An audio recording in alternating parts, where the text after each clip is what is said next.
101.9 FM. Your friend in Central Illinois, WHOW.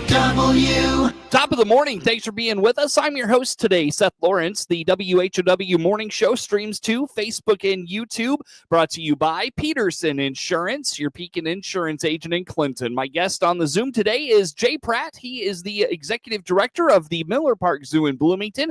And Jay, always good to see you, my friend. How are you?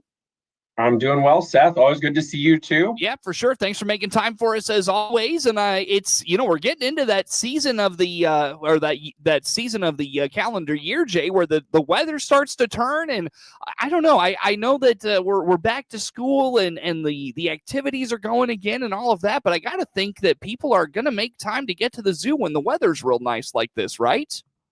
So we did really have, like the Labor Day weekend, a couple leading up to that. We had some really busy days and weekends in there. With people back to school. Fall's also that weird one because, people want to go driving around and look at the fall leaves. You get like all of a sudden pumpkin spice comes out and everybody seems to vanish. But I'm really like on the weekends for sure, we still stay very busy if it's nice. So we're looking forward to, having that through, the next couple months. And then we'll work up to our Hullabaloo Halloween event, and that's what we'll head for and plan for. Very good. Well, I'll tell you what, Jay, as we chat here for this morning, you've had a couple of notable things happen since our last visit together. One of those being your annual, is it ZooDoo event? Is that right? Yes. Yeah. Tell us about ZooDoo this year. So the Miller Park Zoological Society hosts 3 major fundraisers every year to support the Miller Park Zoo. The first is Stampede. That's that run that happens early in spring. Then there's our Big Brews at the Zoo event that has all the breweries and microbreweries come in. That's usually June. And then this time of year, September, we have the bigger, kind of the more elevated gala sort of fundraiser, silent auctions, live auctions. And that was actually this past Saturday, and it was Destination ZooDoo with kind of a very, worldly, globally, but thinking about animals in their natural habitats and themes. The weather really tried to thwart us. Boy, that rain moved in right at the same time we were opening up, but people showed up in their beautiful, their outfits, their clothes, and their umbrellas, and it kind of tapered off after about an hour, and everybody still ended up having a really great time. It was a good turnout. Started off here at the zoo, moved through the zoo to all the different stations and activities we had for all of our guests that were on theme for the evening, and then we took it over to the pavilion for the dinner, the activities, the events, the auction, all that. It was a great evening. There you go. So do those funds raised go to anything specific right now, Jay? So generally when the society collects those funds, they pull them into their operating budget, but they have dedicated goals in mind. So every year I identify what is called a project of greatest need that I work with the board of directors from the society and their executive director. And then we determine what's going to be feasible. And this year we've been working towards hornbills. Remember, I've mentioned before, we've got our 2 new Southern ground hornbills, Morticia and Wednesday. We are looking to see if we can fundraise enough money to build them their own kind of aviary netted in space that we would attach to one of our existing buildings, but it would give them their own permanent long-term habitat and home. And so that's what we're working towards this year. That's cool. That's cool. Is there a total amount you need to raise for that project, or is that all really preliminary at this point? So it is preliminary. We do know that it'll probably cost, and that's of course without knowing how tariffs and everything else affect it. The original estimate, just based on kind of mapping of the space and how much area we want, is probably putting it around at least $300,000. Oh, that's not bad at all. Well, and keep in mind, that's a netted in outside aviary thing. I can tell you from a couple of other projects we're getting quotes on recently, costs for both construction and the materials, especially metals like that, is really going up a lot. Yeah. So it's probably going to be adjusted, but we're hoping we can get it, done to give them a great opportunity for a reasonable amount. Yeah, sure. Makes sense. That would be really cool. What has the Zoological Society assisted the zoo with over the years? And maybe even in particular now your time at the zoo, Jay, I feel like you've been there long enough. They've probably been of a huge benefit to what you're doing. How about some of those things? So I know previous to me, one of the things South America was breaking ground, and I was overseeing the construction of that. But they had been integral in helping raise funds, for example, the new South American habitats. Since I've been here, the first project of greatest need we identified was actually the carousel. And that project, the total project, will end up well over, $150,000. When we received provisional accreditation for a year there before we got our full AZA accreditation back, the society gifted us $100,000 towards just whatever I needed to use it for. Infrastructure, the things no one would see but were really important. This year, like our project of, or last year was sloth. We opened up the new sloth habitat. That was fully funded by the society. And more recently, they paid a significant amount. They gave us a generous $20,000 gift towards my zoo entry sign project, which we were finally able to open, in the last few weeks, which was really exciting. So they're always there to support us in these projects. And we're really appreciative of that, that relationship. Yeah, definitely. Well, thank you for that segue. Let's go there next. New sign is up. That's really exciting, I think. So it's been something that they've been wanting to for years talk about, like redoing, the zoo entry experience. When I got here 3 years ago, like there was a banner that was hung up that's, welcome to Miller Park Zoo. And it always had that temporary feel to me. And so I really have been trying to figure out how to elevate it. And so there've been plans in place and thoughts, and then some budget, but then it had to be reallocated. And so it was actually the gift from the society that allowed us to really start moving forward, because I could figure out how to reallocate the rest of the funds. So we did our research, favorite entry points in other zoos in North America. And as a team, both Park and Rec, the city, with the society, and we really started putting together a plan. And through their funding and support, the city's guidance and leadership, and the Park and Recs team knocked it out for preparing the space and building the base and everything, getting ready.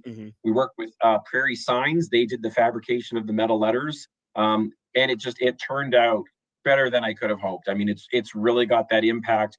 And I get really distracted. There's a space at my conference table where I'm not allowed to sit anymore, because if I look out my window, I can see the sign perfectly. And all I do is watch people come by and take their pictures with it, and kids popping their heads through the O's in the zoo. And it's really distracting because it's made such it's kind of odd to think that the sign would have such an impact, but so many people take the time to stop out there and have their picture taken with it and really engage with it. And that's what we wanted. We wanted an iconic, epic place where people came in, had the sense of welcome entry, and you knew exactly where you were. Well, and also you touched on it there just a minute ago, that permanency, just have something that is, just kind of the zoo, like the, you walked, you go to a place and what you see when you walk up is kind of the impression that you get of the place, and you want that permanency and that kind of wow factor you discussed. That's exactly it. That sense of arrival. So, and that's what we really hope for. And so far, it seems it's had that effect that we really were hoping for. That's what you want, for sure. So hopefully it continues to pay dividends. And, I venture a guess it'll be one of those things that will be really kind of new for people even into next year, because you probably got those people that come here for, whether it's the summer, they're visiting grandma and grandpa for for a couple of weeks, and they go to the zoo every year. They may see that and say, hey, I get to see that next year. So you'll have that kind of newness, if you will, for a while. That I don't think that shine will wear off very much. No, I think you're right. And we were also really lucky with the timing. We were able to coordinate it and get it all installed and have kind of the unveiling and that in plenty of time for ZooDoo. So for that event, as everybody was showing up for, the gala event, here was our brand new, lit up new entry sign. So it was good timing all around. Speaking of new things, Jay Pratte, Executive Director of the Miller Park Zoo in Bloomington, our guest on the Zoom. That's a little bit of a tongue twister there. At any rate, you've got some animal movement and things of that nature. What's going on with your animal collection lately?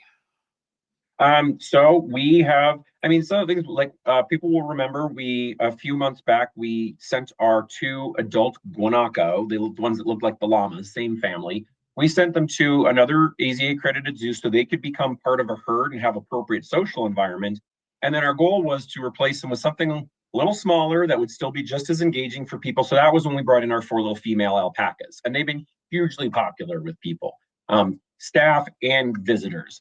And so part of it, we've the last year, one of the kind of remaining heritage breeds that we had here were the San Clemente Island goats. And if you ever look it up, there's a whole story about San Clemente Island goats. that were thought to be gone as a breed. And then they had this like little, like they were rediscovered by the Navy in San Clemente Island, where they had weathered it out and, kind of survived, brought back into agriculture. And they're a very hardy, very industrious little breed. But what they're not really awesome at is being in a contact yard with people and children. And they have no problems telling you, no, thank you, I don't want you to touch me. And so we've had the contact yard, and they love being fed through the fence, and they'll let people scratch their ears. They don't want people in there with them, scratching them, touching them. And so we worked with the original breeder. She's actually going to take these guys back. And again, they're important in the agriculture and the heritage breed industry. And we worked with another one of our AZA partner zoos to bring in 4 little female, the African pygmy goats. And those are the more typical species you see in contact yards, where they're more adaptable to people. They actually will adjust really well. They actually enjoy attention from people, whether it's feeding, scratching, brushing, all kinds of things. So we're really hoping if we can get them through their quarantine period and out in the contact yard, we'll be able to provide that, better, more engaged experience that people really love. Yeah. Did that create any issues or anything of significance, or was it just a matter of, they just didn't like people being in their space and, just maybe some small... No, thankfully, when we started seeing the behavioral expressions that indicated thank you, but no, it was actually with, staff, interns, and then some of our more experienced junior zookeepers that would help monitor the yard. Mm-hmm. That's where we were getting the reports. Thankfully, there wasn't ever a guest incident or whatever else, but it was the behaviors that led us up to say, yeah, we're not even going to put that at risk. There you go. That early recognition goes a long way to not have problems later. Yep, that's exactly it. Yeah, sure. Any other animal news there, Jay? It's getting into that season. We're going to have to do some, rearranging around here for, weather and the like. We are the next couple of weeks. I'll let you be the first one, that we're going to hear about this, but we are going to be renovating, building some towers and stuff inside the existing red panda habitat. We have brought China inside. That's our female that everybody knows and loves. And we are doing introductions, hopefully to, a male that we have, brought in, and he's gone through his quarantine period. And so the next time, once we got the exhibit done, hopefully they'll have gone through the introduction process. And when we go back, we'll have 2 red pandas out on exhibit. Oh. And this is one we haven't, really been sharing publicly much yet, because we want to get them through the quarantine period. We had all those steps of being able to do it correctly. But we're in that phase now where we're getting ready. And so hopefully by the time we're able to get them back out in habitat, they'll be living together and learning how to appreciate and enjoy one another. How do those introductions usually go? What's your process for that? So with any species, an introduction, originally one will be in quarantine or maybe more, and then the other has their habitat or their space. And we'll start trying to share odor, sound. So we'll take bedding from one and then take it over and share it to the other. They can start getting used to the smells.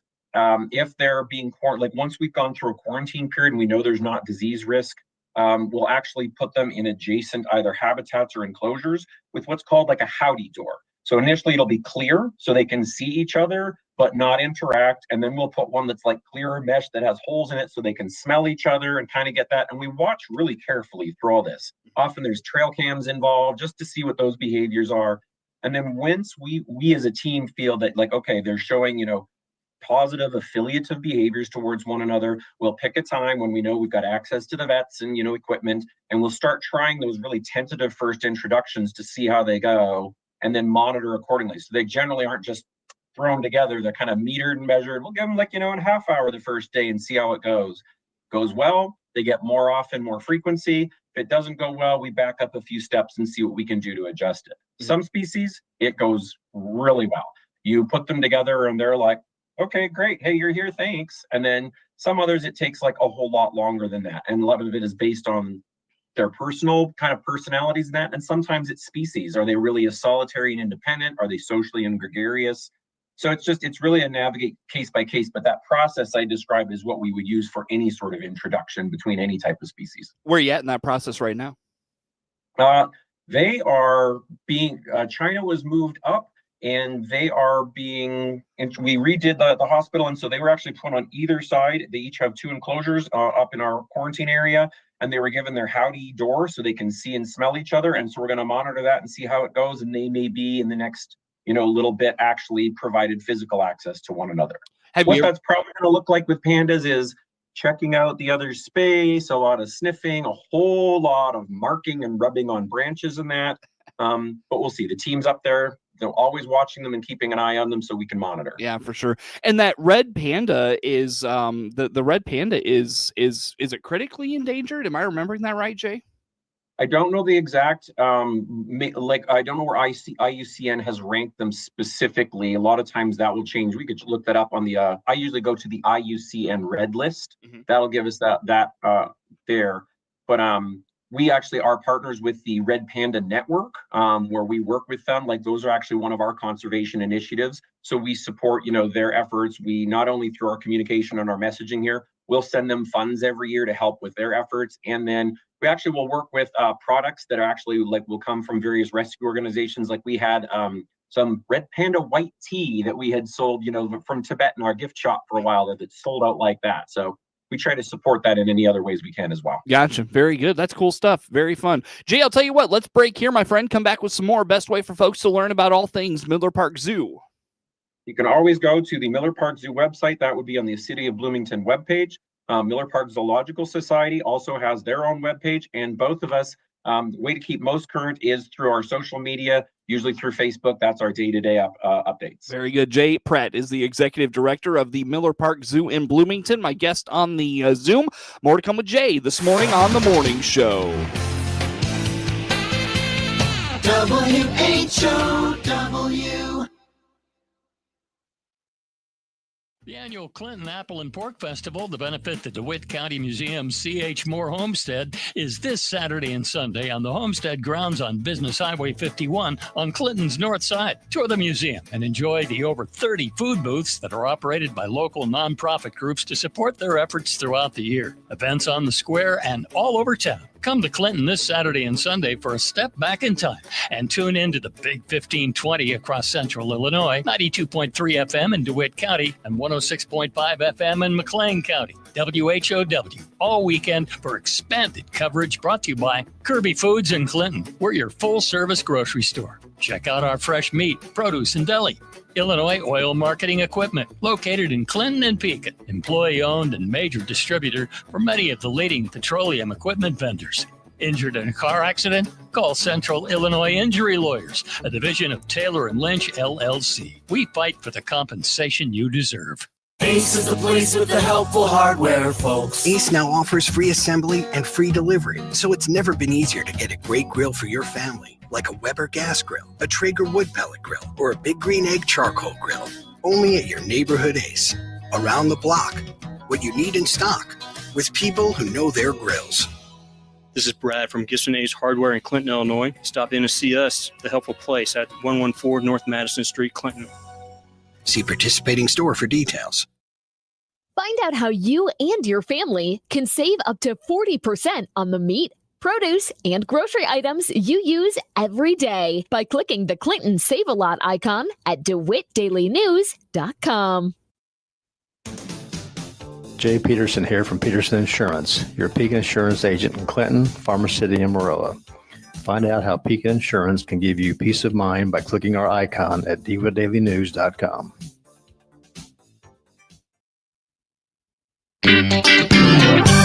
Your friend in Central Illinois. WHOW. Once again, a good morning. Thanks for being with us. I'm your host today, Seth Lawrence. The WHOW Morning Show streams to Facebook and YouTube, brought to you by Peterson Insurance, your Pekin Insurance agent in Clinton. Jay Pratte is the executive director of the Miller Park Zoo, my guest on the Zoom here this morning. And Jay, as we chat, I know we touched on kind of transitioning to that cooler season, that cooler weather. And, for your animals, I venture a guess there's maybe a small handful that can't weather these these temperature changes we're going to experience over the next few months. How do you handle this at the zoo? So as we get ready for those, those colder temperatures, fall is generally great, but then you get those weird times where it goes from like 30 to 70 in a day.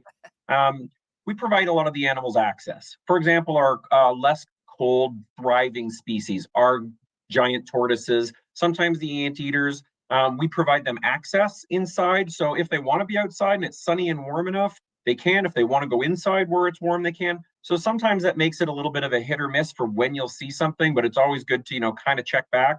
And remember, as it gets cooler, some of our other favorite animals like the otters, the snow leopards, the red pandas, they really thrive, and they're going to be even more active in that weather. So it's a kind of time to, pick your favorite things, watch the weather, and, figure out who might be there when you want to see them. Yeah.